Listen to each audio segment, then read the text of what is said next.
À Lyon, il y a quelques semaines de cela, était dévoilé au grand jour un bijou archéologique. Au cimetière de Loyasse, de fouilles minutieuses émergent les fondations d'une porte monumentale mesurant près de 8 mètres de haut, ainsi qu'une voie romaine datant du 1er siècle de notre ère. Mais ce n'est pas tout. En effet, on a également découvert dans un fossé un total de 130 caisses regorgeant d'objets du quotidien et qui vont permettre aux chercheuses et aux chercheurs d'émettre une datation précise. Quant à cette voie, la voie dite de l'océan, elle a été pendant longtemps fabulée, recherchée par les spécialistes. Mais pourquoi me diriez-vous? Eh bien, tout simplement car elle permettait de relier Lugdunum, capitale des Gaules entre l'an 12 et l'an 297 de notre ère, à la Manche. Elle représentait donc pour l'époque un véritable carrefour commercial où circulaient des marchands de tout horizon. Si cette découverte vous intéresse, je vous invite à consulter l'article de France 3 Régions paru en ligne le 10 avril dernier et qui en dit un peu plus sur cette découverte. Quant à nous, nous allons nous servir de cette accroche, comme on dit dans le métier, pour nous concentrer sur un élément essentiel de la vie quotidienne romaine, à savoir les routes. Ainsi, nous pouvons nous demander dans quelle mesure les routes ont-elles dans l'Empire romain joué un rôle à la fois commercial, social, mais aussi militaire et politique entre Trajan et Dioclétien, donc entre 98 et 284. Mes chers amis, bien le bonjour et bienvenue pour votre leçon d'histoire sur votre chaîne favorite Bazar Historique. Aujourd'hui, on va bifurquer puisque après quelques semaines passées en histoire médiévale, moderne et contemporaine avec cette série sur le Saint-Empire romain germanique et son histoire politique, on va se pencher du côté de l'histoire antique avec ce fameux sujet sur les routes dans l'Empire romain. Donc, installez-vous confortablement, prenez votre boisson chaude et sans plus attendre, c'est parti pour votre leçon d'histoire.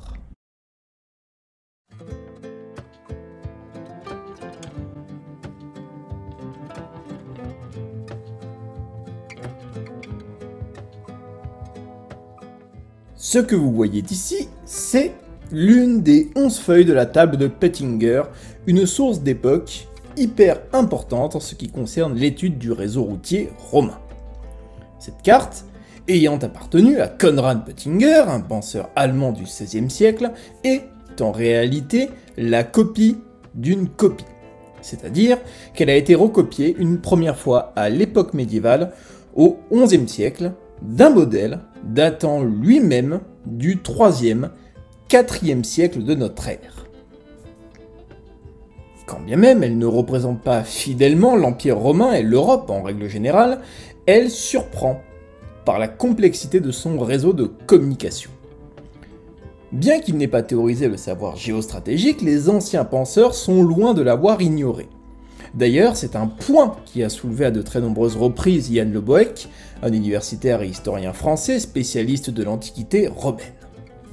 Pour ce dernier, bien qu'il n'eût pas de géographe à proprement parler, et surtout, même si ses connaissances n'ont pas été inscrites dans la pierre, les connaissances des Romains en matière de maîtrise de l'espace et de la géographie, ainsi que de la géostratégie, se sont bien diffusées par voie orale. Dans la guerre romaine, plus précisément tout au long du chapitre 5, Le Bohec met en exergue l'importance pour les Romains de la géostratégie et donc de la route comme moyen d'imposer l'impérialisme.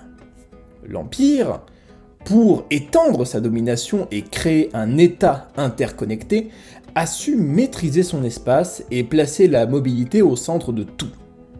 Les voies de communication, routes, canaux et fleuves servent au déplacement des troupes, mais aussi des marchands et des marchandises.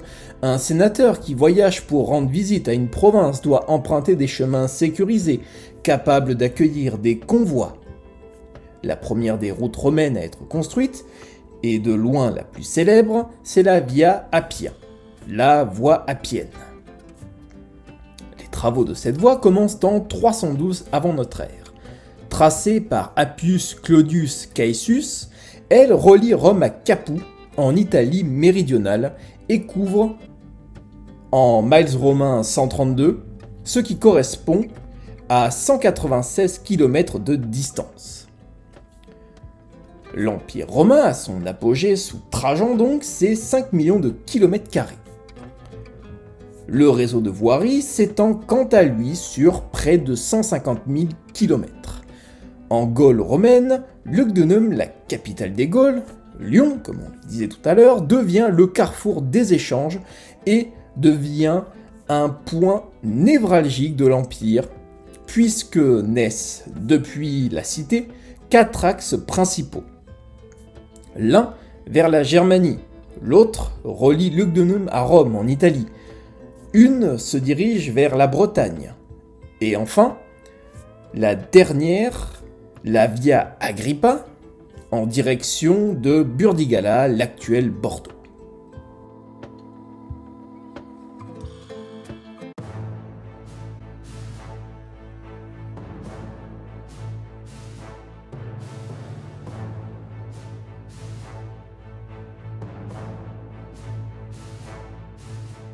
Cette carte que vous voyez ci-dessus, c'est la carte des principales voies romaines sous l'empereur Hadrien en l'an 125, et elle symbolise toute l'importance de l'entretien d'un tel réseau. Ça, c'est clair, la route doit être entretenue. En effet, elle est et doit symboliser, pour l'époque, la grandeur, l'ingénierie et le savoir romain. Les contemporains de Trajan, puis d'Antonin le Pieux, Marc Aurèle et consorts, voient la route pavée bien tracée et suffisamment large pour permettre à deux voitures, dans le sens antique du terme, de se croiser sans encombre, comme un élément de distinction avec les peuples barbares qui vivent de l'autre côté du Limès et qui sont considérés comme différents. Michel Hume s'interroge. Dans les colonies, loin de Rome, le culte public s'est-il diffusé? Regroupant des communautés de citoyens italiens et provinciaux, elles se sont plus ou moins organisées autour du modèle romain. Depuis la capitale impériale, Rome, la route a rendu possible la diffusion du culte impérial, mais aussi d'un modèle typiquement romain. Les modes et les coutumes traversent l'ensemble du territoire. Des marchands exposent et vendent des soieries, des draps, mais aussi les poètes, les historiens, en bref, les penseurs antiques, voyagent, empruntent des routes et ainsi diffusent les cultures littéraires antiques. Ainsi, ces cultures circulent, et avec elles une richesse linguistique. On retrouve des textes en latin, en grec et en araméen. L'Empire est interconnecté. La route est très importante, mais il ne faut pas oublier le réseau secondaire, les petits chemins, les sentiers, qui constituent, en fonction de la topographie du territoire, des passages obligés, tant les lieux sont escarpés. En tout et pour tout, le réseau routier romain est constitué de près de 400 000 km de routes, dont 80 000 sont des voies pavées. Jusqu'à ses limites les plus extrêmes, les routes s'étendent, et d'une certaine manière symbolise l'universalisme de Rome. La capitale impériale, si elle est attitrée à Rome, se déplace en réalité en même temps que l'empereur. Lui et son administration circulent, voyagent et visitent l'Empire, se renseignent, mais aussi, quand un conflit armé éclate, l'empereur, guerrier, emprunte des chemins pour faire front à l'ennemi. Ainsi, quand Marc Aurèle part en campagne contre les Germains pendant les guerres marcomanes entre 166 et 180, c'est un total de 15 à 18 légions, plus des centaines de troupes auxiliaires qui se déplacent vers la frontière du Danube. Une légion, c'est environ 5000 fantassins et 200 à 300 cavaliers, même si, en fonction de la période, les chiffres évoluent. Donc, vous imaginez un peu le monde qui se déplace. J'ai fait le calcul, et on peut estimer que, pour ces guerres marcomanes, entre 90 000 et 100 000 hommes, en fonction des légions et de la grandeur de ces dernières, ce qui est énorme. Ce qui est sûr, en tout cas, c'est que la route dans l'Empire romain constitue un marqueur de la grandeur impériale et permet donc à son administration de s'étendre et de garantir le contrôle des provinces, de faire vivre la vie politique et religieuse provinciale, locale, etc. Mais la route est également sujet à des tensions. Notamment si des bandes de pillards s'installent, la route peut aussi devenir la voie de tous les dangers et, en fonction de sa localisation dans l'Empire, devient plus ou moins difficile à contrôler, à sécuriser. Ainsi, elles sont autant des enjeux de grandeur que des enjeux de tension et de conflits qui naissent avec, en plus des bandes de pillards, également des peuples dissidents et des minorités hostiles à l'Empire. Vous l'aurez compris, les routes dans l'Empire romain, c'est toute une histoire, c'est un sujet cependant extrêmement intéressant. Je vous invite à consulter la description de la vidéo pour y retrouver la bibliographie que j'ai sélectionnée pour l'écriture et la réalisation de cet épisode. Si vous avez des avis, si cette vidéo, si cet épisode vous a plu, n'hésitez pas à me le faire savoir dans l'espace commentaire. Je tenais également à vous remercier car vous êtes de plus en plus nombreuses et nombreux à vous abonner, partager et commenter les vidéos sur la chaîne. Donc je vous remercie grandement. Nous nous retrouvons lundi prochain à 18 h pour une vidéo face cam et comme d'habitude mercredi prochain à 18 h également pour votre leçon d'histoire du jour. N'hésitez pas à me retrouver sur les réseaux sociaux pour connaître l'actualité de la chaîne.